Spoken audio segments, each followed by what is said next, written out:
Hello students, welcome to initiation of physics. Imagine, invent, inspire. Let's start it.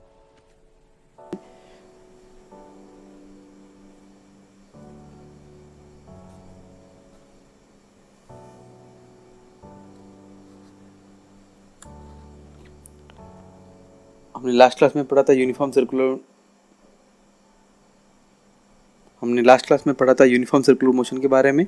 तो मैंने बोला था कि यूनिफॉर्म सर्कुलर मोशन कब रहती है, जब इक्वल आ जाता है। ठीक है, इक्वल जब भी आ जाता है उसे कांस्टेंट स्पीड से अगर मूव करता है तो उसे हम बोलते हैं यूनिफॉर्म सर्कुलर मोशन। तो इसमें से हमने कुछ पॉइंट्स अलग निकाले थे। तो व्हाट आर दोज पॉइंट्स? तो हमने देखा था कि वेलोसिटी क्या रहती है, उसकी कांस्टेंट रहती है। वेलोसिटी अगर कांस्टेंट आ जाती है उसकी वजह से एक्सेलरेशन जो रहता है वो भी क्या रह जाता है, और वो भी क्या हो जाता है, कांस्टेंट हो जाता है। अगर एक्सेलरेशन कांस्टेंट आ गया तो उसे हम बोलते हैं सेंट्रीपिटल एक्सेलरेशन या फिर रेडियल एक्सेलरेशन। तो these are the points are same applicable for the non uniform circular motion with a slightly different logic. ठीक है, तो हम यहाँ पे देखते हैं कि ये जो मोशन है वो वेरिएबल स्पीड के साथ होती है। क्या होती है? वेरिएबल स्पीड के साथ होती है। अगर वेरिएबल स्पीड अगर यहाँ पे आती है तो हम यहाँ पे पार्टिकल लेते हैं ए और पार्टिकल लेते हैं बी। तो हमने ए से बी तक जाने तक यहाँ पे वेलोसिटी क्या हो जाएगी, v1 टेंजेंशियल। क्या हो जाएगी? v1 tangential. और यहाँ पे जो पार्टिकल हो जाएगी वो क्या हो जाएगी, v2। वो भी कैसी रहेगी, टेंजेंशियल। अगर v1 और v2 में दोनों डिफरेंस आएगा, क्योंकि यहाँ पे क्या है, वेरिएबल स्पीड है। अगर वेरिएबल स्पीड है तो डिफरेंस आने वाला है। तो वही जस्ट याद कीजिए, जो फर्स्ट लेक्चर था सर्कुलर मोशन का, वहाँ पे पढ़ा था कि अगर वेरिएबल स्पीड आती है तो उसे हम बोलते हैं एक्सेलरेटेड मोशन। क्या बोलते हैं उसे हम? Accelerated motion. तो same thing happens in this condition कि इसको बोलेंगे हम एक्सेलरेटेड मोशन। उसे क्या बोलेंगे हम? Accelerated motion. और because of this accelerated motion, तो यहाँ पे कुछ पॉइंट्स आ जाएंगे। वेलोसिटी क्या हो जाएगी यहाँ पे? वेलोसिटी क्या हो जाएगी? वेलोसिटी क्या हो जाएगी यहाँ पे? वेरिएबल हो जाएगी। अगर वेरिएबल है यहाँ पे, वेलोसिटी उसकी वेरिएबल हो गई, तो एक्सेलरेशन क्या होगा स्टूडेंट्स? आप भी बता सकते हैं। कुछ यहाँ पे लॉजिक की बात नहीं है या फिर कोई बड़ा रॉकेट साइंस भी नहीं है, सिंपल है। एक्सेलरेशन लास्ट टाइम कांस्टेंट था तो हमने कांस्टेंट लिया था। इस टाइम क्या है, वेरिएबल वेलोसिटी है, तो एक्सेलरेशन क्या लेंगे हम? एक्सेलरेशन क्या लेंगे इसका? वेरिएबल लेंगे। क्या लेंगे इसका? एक्सेलरेशन वेरिएबल लेंगे। अगर एक्सेलरेशन वेरिएबल रहता है तो एक्सेलरेशन एक लगेगा यहाँ पे, ठीक है, राइट, बराबर है। और दूसरा एक्सेलरेशन लगेगा वेलोसिटी के लिए। दूसरा एक्सेलरेशन क्या लगेगा? वेलोसिटी के लिए। क्यों वेलोसिटी के लिए एक्सेलरेशन लगने वाला है?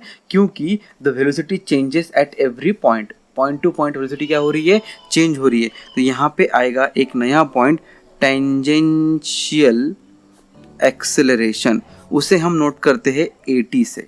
क्या नोट करते हैं उसे हम? 80 से। Why this tangential acceleration occurs?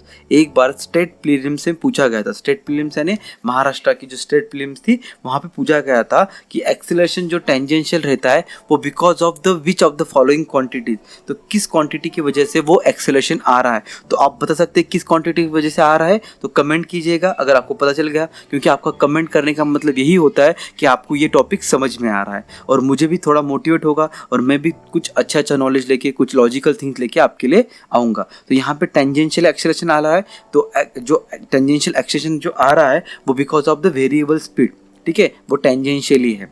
तो हम यहाँ पे डेरिवेशन देखते हैं। जो रेडियल एक्सेलरेशन होगा वो D omega by D T होगा। क्या हो जाएगा वो? D omega by D T हो जाएगा। और जो टेंजेंशियल एक्सेलरेशन आ जाएगा वो बिकॉज ऑफ वी आ जाएगा, वी स्क्वायर बाय आर। क्या आ जाएगा? टेंजेंशियल एक्सेलरेशन जो रहेगा वो क्या आ जाएगा? V square by R. तो ये जो tangential acceleration V square by R और ये जो रेडियल एक्सेलरेशन है, तो इन दोनों का जो रिजल्टेंट निकलेगा वो ए टोटल निकलेगा। क्या निकलेगा? A total. तो total acceleration is resultant is given as, अगर हम वेक्टर फॉर्म में लिखते हैं, ठीक है, वेक्टर फॉर्म में अगर लिखेंगे तो रेडियल एक्सेलरेशन जो है वो एक्स एक्सिस के अलोंग है तो उसे हम आई कैप बोलते हैं। और जो 80 है जे वाई एक्सिस के अलोंग है तो उसे हम बोलते हैं जे कैप बोलते हैं, ठीक है। अगर हम मैग्नीट्यूड के बारे में देखेंगे तो मैग्नीट्यूड में क्या हो जाएगा यहाँ पे? Radial acceleration square plus tangential acceleration square. ये टेंजेंशियल, ये टोटल, दोनों में कंफ्यूज मत होइए, क्योंकि ये टोटल एक्सेलरेशन है और ये जो है वो टेंजेंशियल एक्सेलरेशन है। On this formula there was a question in a NEET. NEET में भी एक बार इस फार्मूले पे एक क्वेश्चन पूछा गया था। ज़्यादा हैम्पर होने की ज़रूरत नहीं है यहाँ पे, बस आपको फार्मूला यूज़ करना है। आपको AT दिया गया होगा और AR दिया होगा, आपको टोटल एक्सेलरेशन निकालना है। यहाँ पे कुछ रॉकेट साइंस भी नहीं है ज़्यादा कि आपको यहाँ पे कुछ बड़ी थिंकिंग करके निकालना है। बस यहाँ पे फार्मूला में वैल्यू पुटअप करनी है, उसका स्क्वायर करना है, उसकी एडिशन करनी है, देन स्क्वायर रूट निकालना है। तो नॉन यूनिफॉर्म सर्कुलर मोशन में हमने क्या देखा? तो नॉन यूनिफॉर्म सर्कुलर मोशन में हमने देखा कि वेलोसिटी जो है पॉइंट टू पॉइंट डिफरेंट है। वेलोसिटी जो क्या है, पॉइंट टू पॉइंट डिफरेंट है। अगर point two point velocity different है, वो टेंजेंशियल है, तो उसकी वजह से कौन सा एक्सेलरेशन आने वाला है? टेंजेंशियल एक्सेलरेशन आने वाला है। और टेंजेंशियल एक्सेलरेशन अगर आ रहा है because of the change in velocity, तो सेंटर की तरफ भी एक्सेलरेशन लगने वाला है ना, तो उस एक्सेलरेशन को हम बोलेंगे रेडियल एक्सेलरेशन। क्या बोलेंगे उसे हम? Radial acceleration. And this acceleration is along the direction of omega और opposite in the direction of omega. तो यहाँ पे 2 पॉइंट है। अगर स्पीड बहुत ज़्यादा होती है रोटेशन की, गोल गोल घूमने की, अगर स्पीड बहुत ज़्यादा होती है तो यहाँ पे लेंगे if the speed of the rotation is more, है ना, if the direction along speed increase हो जाती है या फिर स्पीड बढ़ जाती है, तो डायरेक्शन ऑफ ओमेगा जो रहता है उसी डायरेक्शन में एक्सेलरेशन आ जाता है। क्या आ जाता है? उसी डायरेक्शन में क्या आ जाता है? एक्सेलरेशन भी आ जाता है। अगर स्पीड अगर कम रहती है, स्पीड अगर क्या हो जाती है? कम रह जाती है, तो ओमेगा के अपोजिट डायरेक्शन में एक्सेलरेशन आ जाता है। ओमेगा के क्या हो जाता है? अपोजिट डायरेक्शन में एक्सेलरेशन आ जाता है। तो this is the angular acceleration. ये जो वेरिएबल एक्सेलरेशन आ रहा है वो एंगुलर एक्सेलरेशन है। अगर किस टाइम पे आ जाता है? जब स्पीड क्या होता है? ये बहुत ज़्यादा, स्पीड इज मोर और स्पीड इज लेस। जब स्पीड अगर लेस होती है तो रेडियल एक्सेलरेशन जो रहता है वो opposite in the direction of, मैं अपोजिट बोल रहा हूँ, ना अप ना डाउन, ठीक है। मैंने यहाँ पे निकाली नहीं है कि क्लॉकवाइज और एंटी क्लॉकवाइज। हमने देखा था राइट हैंड थंब रूल के अनुसार अगर क्लॉकवाइज होता है तो डाउनवर्ड डायरेक्शन, एंटी क्लॉकवाइज होता है अपवर्ड डायरेक्शन। लेकिन यहाँ पे क्या होता है कि अगर स्पीड बढ़ती है, ये जो रोटेशन की स्पीड अगर बढ़ती है तो same in the direction of omega, दोनों का एडिशन हो जाएगा। लेकिन अगर क्या होती है, स्पीड घटती है, डिक्रीजिंग स्पीड में दोनों ऑपोजिट हो जाएंगे। क्यों ऑपोजिट हो जाएंगे? क्योंकि ओमेगा को मिनिमाइज करना है। अगर ओमेगा अगर मिनिमाइज नहीं होता है तो वो घूमना बंद नहीं करेगा, और घूमना बंद नहीं करेगा तो स्टॉप नहीं होगा।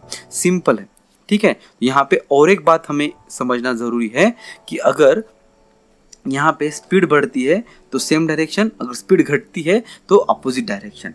अगर अल्फा कांस्टेंट रहता है, इसका मतलब अगर ये अल्फा जो अल्फा है या फिर एक्सेलरेशन है जो कांस्टेंट रहता है, तो वेलोसिटी कांस्टेंट होगी, तो वो चला जाएगा यूनिफॉर्म एक्सेलरेशन में। अगर वेलोसिटी कांस्टेंट नहीं है, कुछ नहीं है, तो वो चला जाएगा नॉन यूनिफॉर्म मोशन में। नॉन यूनिफॉर्म मोशन के लिए हमने क्या लिया था? नॉन यूनिफॉर्म के लिए unequal distance travel in unequal time, उसको वेरिएबल स्पीड बोलते हैं। और वेरिएबल स्पीड से अगर सर्कल कंप्लीट करता है तो उसे बोलते हैं हम नॉन यूनिफॉर्म सर्कुलर मोशन।